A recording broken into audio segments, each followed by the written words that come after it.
Well, hello everybody, and welcome to my Dragonslayer Greataxe video. So, the Dragonslayer Greataxe is one of my favorite heavy weapons in this game. It's actually one of the more flavorful ones, I feel. Whereas some of them, like the machete, are really cool weapon-wise, but aesthetically, like, it's a gigantic...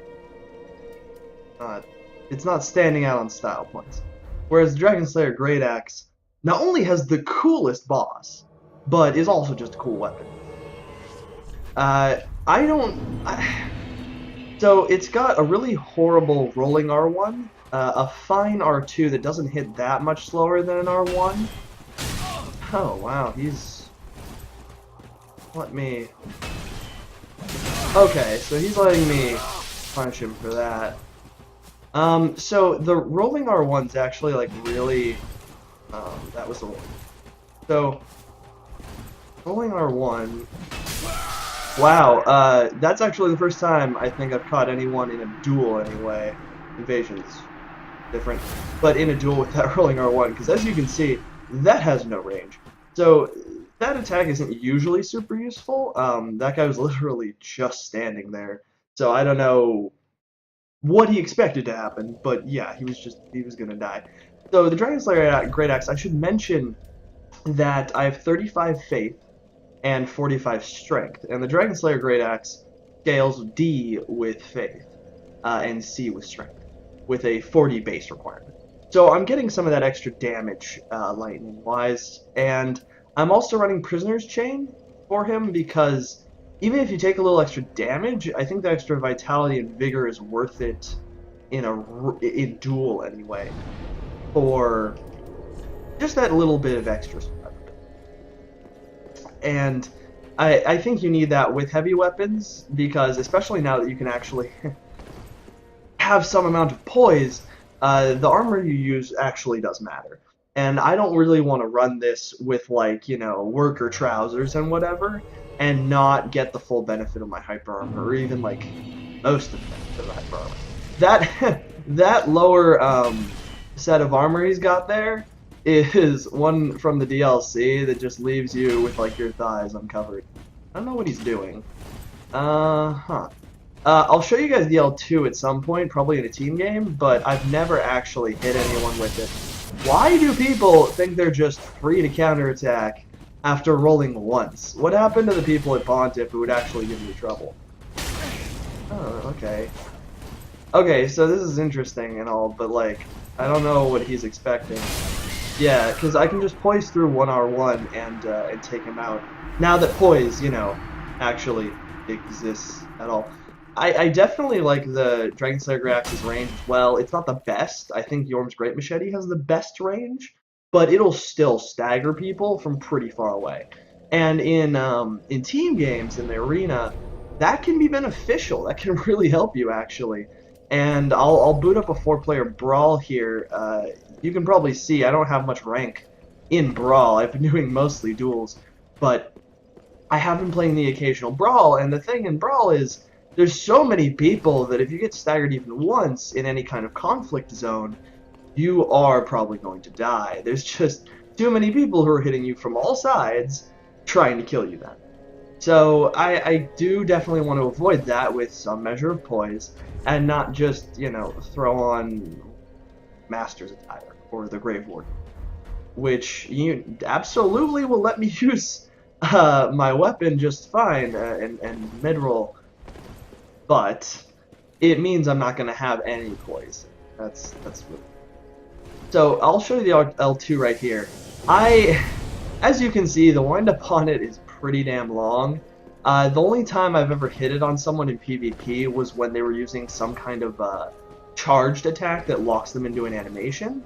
So something like the Follower Saber's L1, you know, loop, or anything that charges, like Gundir's Halberd, or is the Astor's Greatsword that has the charge now? Any of those charging things, if I time it well enough, I can hit it. But that's, you know, a very specific circumstance. And, oh, Fume-Knight Greatsword, I lied earlier, that's probably got the best range. And these are two Fume-Knight Greatswords! Wow. This is not the best matchup for me. Yeah, this is not the best for me. Because they're basically me, but they have kind of a lot more flexibility in the sense that they can simply trade better with me, and I have no speed on them. Oh. Yeah, see, I can't even, like, get that close without him getting me. And if he aimed that correctly, he probably could have roll catched me. Whoa, crap. Almost got backstabbed by him. Alright. So he doesn't actually have much health left, but he staggered me just fine with that attack. At least I got him now, which means my health should reset. Yeah, it does right there. I'm not certain what makes your health reset and what makes it just recharge. Because both have happened to me. Wow, nice switch on where that R1 was going. Just like that. Ah, balls. I don't want him to get his kill. Ah! Well, I guess that's something that'll happen. So, usually, if I wasn't just trying to show off the Dragonslayer Greataxe, usually I'd pair this with a much faster weapon to finish people off with, especially in Arena, because Arena you just have a lot of situations where you get someone really low, and then they start running away, and they just keep running away. And so, especially for those situations, I prefer to have some kind of fast. And you really have to do timings like that super carefully, or you're just gonna get hit by him. Alright. See, I got lucky there. If I hadn't timed that, like, perfectly, he would have just killed me with whatever hit he was doing. I keep underestimating their length with those pokes, but I usually just have to stay out of optimal range, right? But I can still fight them. See, those super short rolling attacks just don't give any kind of benefit to me. They don't apply any sort of pressure, and they don't almost never get the job done. That's why I try not to use them if the other person's paying attention. The problem with fighting the Flame Gargoyle, not Halberd, Spear with it, is straight up that spear is a better weapon. It's a straight up better weapon, and there I wanted to keep him from killing the other dude so he wouldn't get that benefit to his score. Like, I can't do anything. Yeah, see, you can just poke him and he'll just die. I have to play super aggressive with this guy. Nothing else is gonna get me anything. See, I can't even roll fast enough for him to not stun catch me, which is extremely disappointing. See, he's gonna try to do that rolling R1 for nothing. Wow, well done. See, that's just unfortunate. And I don't like, I mean, see, he can just get a poke off no matter what you're doing, and that's really rough. Boom, boom. Alright. See, that kind of thing in the arena doesn't necessarily matter, though. Like, taking bits of damage off of people doesn't have to help me. Also, the fact that I can see the Fume Sword wind up before they can actually hit me has saved my life multiple times. See, that's the only kind of situation where that'll work, is if someone's just trying to chase me and just keeps trying to chase me and doesn't do anything else, or something similar. That was my mess up. I can't believe I just let him heal there. See, in this kind of, like, strength weapon fight, if you do that, yeah, see, he just freaking got an excellent backstab off me because I was being clumsy. And that's just silly. Now he's going to be super greedy, and it's going to make it a lot easier to kill him. Boom. Yeah, okay. See, that Flame Gargoyle dude's just going to kill him. Huh. Well, I thought he was going to kill him. Instead, I got killed. And Flame Gargoyle dude then came in after his health was full again. I don't know.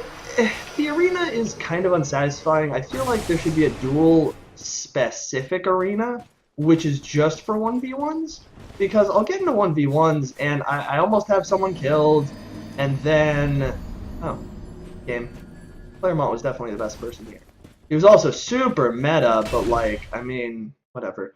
So, oh, by the way, what I meant by meta is that the Flame Gargoyle spear is a very popular spear. In fact, I believe it's A or S tier. It's literally one of the best spears you can. I believe that's both for damage.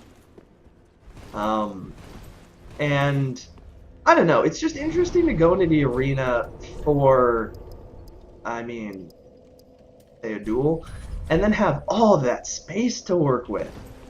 I think like most people, I was used to dueling at Pontiff in Dark Souls 3, or very occasionally on the high wall. People would have events, and I would in one of them. And that was just a much smaller venue than all of this. Oh, he's dressed like Wilhelm. He'd probably use an Onyx Blade, right? Full cosplay? Yeah, he's using the Onyx Blade, okay. So he's got a great sword, so I just have to make sure I trade with him well. Ha! There is a hitbox on the back of that. Alright, I don't know why he thought he could trade with me. This is going to be a lot easier than I would have thought. Oh, well. I can't give him too many of those, but I can afford one or two. See, it still staggered him. Like, I just really enjoyed this range. See, not everyone, a lot of people will roll through the first two and then go for you, because they don't expect a third hit. Not necessarily, anyway. So I try to take advantage of that whenever I can. And with the Dragonslayer Greataxe in particular, you can get, I'm not going to say, you know, really good catches off that third hit. Like, I can't usually kill people off of it. People are usually more careful when they have low health. But it can at least give you, like, that chunk of their health to start off the duel. And that can already be really helpful for putting pressure on them, making them back off of you a little bit. It can definitely be good for that. And the other benefit of the Dragonslayer Greataxe is it blocks 55 physical and does have 40 stability. That's not the best. Don't get me wrong. It's not the best. But to give an idea, like the average Crest Shield does have 100 physical, but only has 49 stability. It doesn't have that much more stability. So while this isn't going to block a huge amount of damage, it's absolutely going to block some. And you're not going to stagger for some. And that can be beneficial. Like, it's no Fume Ultra Greatsword. In fact, I don't know if Fume Sword actually blocks at. Yeah, it blocks 80% physical. It's a perfectly serviceable shield by itself. But this is a decent, like, medium shield. This is a decent, like, smaller shield, not a great shield, and has the benefit of, you know, hitting people in the face. It's a benefit I like in my weapons that I use in Dark Souls anyway. Not if I was, you know, wanting to set up a birthday party. Maybe you don't want the giant axe, but no, for everything else, I'm pretty fond of it. Alright, let's jump into one more duel. I feel, you know, this isn't a hard weapon to showcase, and it's got a lot of the benefits of most Ultra Greatsword class weapons, or Ultra Great weapons, I guess, not Greatsword. Oh, he's a spellcaster, crap. I have to be way more careful about this. I have to catch him on his little soul casts, and then wait until he doesn't have any kind of mana, and doesn't have that kind of space. And then I can punish him for it. Right there is exactly what I'm talking about. So, for most mages to be viable, at least very strong, they have to use some kind of health knock. Whether that be, you know, a prisoner's chain to get them to compensate for some of the spell points they couldn't invest, or magic clutch ring, which amplifies the damage dealt to them, but it also amplifies the damage they can deal. And then that Dusk Crown, that headpiece, which will give them more magic damage, but also, I think it makes them 30% more susceptible to magic damage? Something like that. So if you're a spellcaster and you get hit by a spell, it can often just one-shot you. Because if they're already speccing like a Crystal Soul Spear to almost one-shot people in Arena, those like damage reduction losses that they take for their magic can be straight up get them killed. That's Crow Talons and Claws with the Rapier?